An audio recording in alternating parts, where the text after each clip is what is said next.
Hi guys what's up, welcome back to the channel. My name is Shahnawaz and आज की video उन बच्चों के लिए जो परेशान हो रहे हैं केमिस्ट्री का पोर्शन लेके फॉर दी IMU CET। सिर्फ 20 मार्क्स का आता है और मैंने तो ऑलरेडी अपने वीडियो में बहुत बार बोला है कि सिर्फ 20 मार्क्स के लिए आपको 4 किताब NCERT की पढ़ने की कोई ज़रूरत नहीं है। तो आज की वीडियो में बताने वाला हूँ कुछ चैप्टर जो आप पढ़ के जाओगे तो होपफुली आपके 10 के अराउंड क्वेश्चंस आराम से इसमें से हो जाएंगे एंड आपको चारों किताब पढ़ने की कोई भी ज़रूरत नहीं पड़ेगी। तो वीडियो को एंड तक देखना है, कोई भी पार्ट स्किप मत करना। ऐसे ही अच्छे अच्छे IMU CET रिलेटेड कंटेंट के लिए चैनल को सब्सक्राइब करना है। सबसे पहले जाके सब्सक्राइब बटन पे हिट करके आओ and then we will start this video. So the first chapter is classification of elements and periodicity in their properties। ये क्लास 11th के बुक का चैप्टर है। इस चैप्टर से आपका ये होगा कि आपका एलिमेंट्स वाला पोर्शन जो पीरियोडिक टेबल वाला पूरा चीज़ है वो क्लियर हो जाएगा। उनके प्रॉपर्टीज कैसे वेरी करते हैं, तो basically the periodicity in their properties ये आपका पूरा क्लियर हो जाएगा। इससे आपका बेसिक जो केमिस्ट्री है वो थोड़ा बहुत स्ट्रांग हो जाएगा। तो ये आगे के चैप्टर्स में काम आने वाले हैं, इसीलिए मैं आपको रिकमेंड करूंगा कि ये चैप्टर पढ़ो एंड यहाँ से क्वेश्चंस आते हैं। दूसरा चैप्टर है आपका केमिकल बॉन्डिंग। केमिकल बॉन्डिंग आपको पता ही कितना इंपॉर्टेंट है, क्लास 11th की बुक का है। तो आप केमिकल बॉन्डिंग भी पढ़ के अगर आते हो तो आपका यहाँ पे बॉन्डिंग से रिलेटेड जो भी प्रॉब्लम है, जो आप प्रॉब्लम फेस कर रहे होगे, जो आपको ऑर्गेनिक केमिस्ट्री में काफ़ी हेल्प करने वाला है, वो आप यहाँ से समझ जाओगे।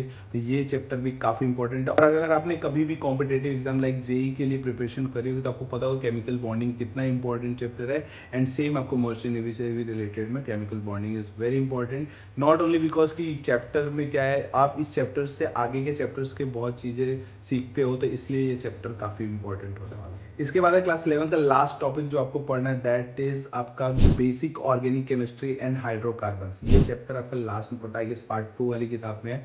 तो वहां से आप पढ़ोगे तो बेसिक आपका ऑर्गेनिक केमिस्ट्री एंड हाइड्रोकार्बन्स के रिलेटेड आपके पास नॉलेज आ जाएगा, जो कि आपको हेल्प करने वाला है क्लास 12 की ऑर्गेनिक केमिस्ट्री पढ़ने में। इसके बाद है आपका क्लास 12 का पहला चैप्टर जो फिजिकल केमिस्ट्री में आता है, दैट इज इलेक्ट्रोकेमिस्ट्री। ये मैं रिकमेंड करूंगा कि आप इसमें ई सेल वगैरह निकालना, ये सब चीज़ें पढ़ के जाना, क्योंकि ई सेल ये सब चीज़ें फाइंड आउट करने के लिए मेरे टाइम पे आया था, तो इसलिए मैं ये रिकमेंड कर रहा हूँ। एंड इसके बाद है आपका केमिकल काइनेटिक्स। केमिकल काइनेटिक्स में रेट ऑफ रिएक्शन जो आपको फाइंड आउट करने के लिए जो क्वेश्चन होता है, लास्ट टाइम जब मैं एग्जामिनेशन देने गया था 2019 में, तो ये रेट ऑफ रिएक्शन वाला जो क्वेश्चन था वो NCERT से उठ के सीधा आ गया था एग्जाम में। तो इसलिए ये चैप्टर मैं इसमें रख रहा हूँ, क्योंकि आपको यहाँ से फिजिकल केमिस्ट्री में इलेक्ट्रोकेमिस्ट्री और केमिकल काइनेटिक्स से जो न्यूमेरिकल आ सकते हैं वो आप पढ़ के जाओगे। तो बेसिकली मैं आपको एक एक टॉपिक ही बता रहा हूँ, एक तो ईसेन फाइंड करने के लिए और दूसरा आपका rate of reaction find out करने के लिए। इनकेस अगर आपको पढ़ने का थोड़ा सा मन होगा तो आप सॉलिड भी पढ़ सकते हो, जो चैप्टर 1 है केमिस्ट्री का क्लास 12 का। उसके बाद आते हैं सबसे बड़े टॉपिक पे। देखो मैं इसमें इनऑर्गेनिक नहीं रख रहा हूँ, क्योंकि इनऑर्गेनिक खुद माथा खराब करने वाला चैप्टर है। तो अगर आपको पढ़ने का मन है तो आप पढ़ सकते हो।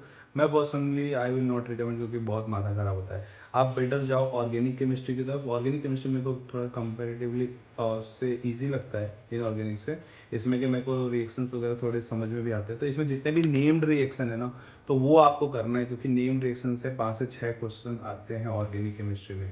तो you can go for all the naming reaction, उनका मैकेनिज्म सब कुछ समझ लो क्या कैसे हो रहा है, एंड उनसे रिलेटेड क्वेश्चंस वगैरह सब कुछ कर लो, जो कि काफ़ी हेल्प करने वाला है आपको एग्जामिनेशन में। तो दीज वर द चैप्टर्स जो इंपॉर्टेंट है मेरे तरफ से, जो मैं रिकमेंड करूँगा कि आप पढ़ के जाओ एंड इनके ढेर सारे क्वेश्चन प्रैक्टिस करो। जितना अच्छा क्वेश्चन प्रैक्टिस करोगे मे बी आपका क्वेश्चन वहीं से आ जाए।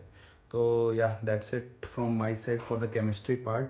आई होप आपको वीडियो अच्छी लगी तो just give it a like, और कोई और सब्जेक्ट के लिए चाहिए तो just put in the comment section है, definitely I will make it for you.